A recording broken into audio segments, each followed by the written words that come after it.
Hello people there now, how's it doing? Today we're back at the cavan promotion of local towns and villages. And today we're on Kingcourt in County Cavan. And obviously just to say beforehand, it's a bit short this one because I did spend 2 hours yesterday looking it up.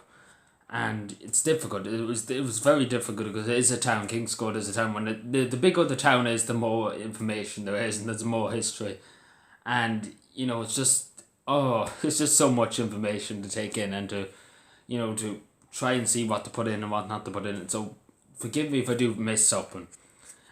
Because it's a lot easier when it's a village or it's a small community, but when it's a town like Kingscourt, in some place like some people call it a town, but it is a lot behind Kingscourt. So yeah, Kingscourt off the top of the bat is they think it's the Fort of the Hills. That's what they call it. That's what the nickname is. In Irish, I think it is Fort of the Hills. I think, Hill Fort or something like that. So right off the bat, Kingscourt, everybody in Cavan, every time you say Kingscourt, they're like, oh, it's Kingscourt. That's the place with the wide roads, big roads, in other words, wide roads, because the roads are very wide up there for some reason, I don't know why. So that's what people always say about it, especially in Cavan, like as soon as you say Kingscourt, they're like, oh, that's the place with the wide roads. So obviously back in the day in Kingscourt, they used to have a railway line. It's the same as many parts of Ireland had a railway line, but apparently the government thought it would be a good idea to tear it all up and not have a railway line going to Kingscourt anymore. And there's local TDs have talked about it. Probably not going to be ever put back in, probably sadly. I would love to see it. I would like to see Kingscourt getting, the train back and from Navan to Kingscourt then on to Dublin. It would be beneficial for Kingscourt to have it.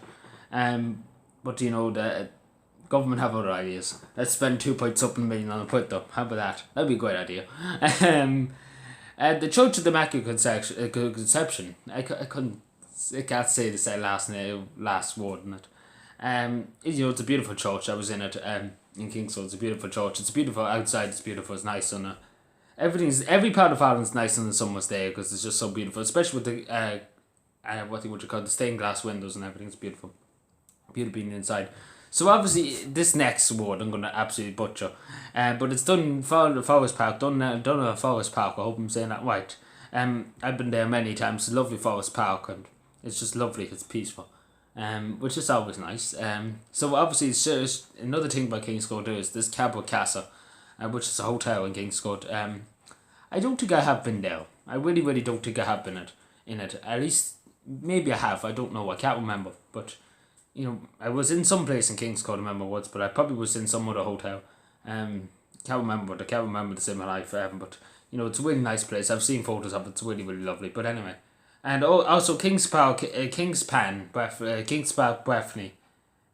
Kingspan, not Kingspan, Breffni. That's the park. Headquarters is in Kingscourt, and obviously that's a big local employer too. So yeah, that's where there's a lot of more stuff could add into Kingscourt, but there's a lot of information to explain and everything. So please, forgive me if I do mess up one because there's so much to get. There's like every town has a history behind it, and I'd be here for 9 hours talking about it because I did spend 2 hours last night. Forgive me, but around 11 or 10, 11 to about 1 o'clock in the morning, I spent research and stuff, and there was a lot of interesting stuff, and I do recommend people to look it up. A lot more, and there's a lot more stuff I didn't cover, and a lot more places, a lot more history behind it. So anyway, thank you for watching. This is Scott Moore, and bye.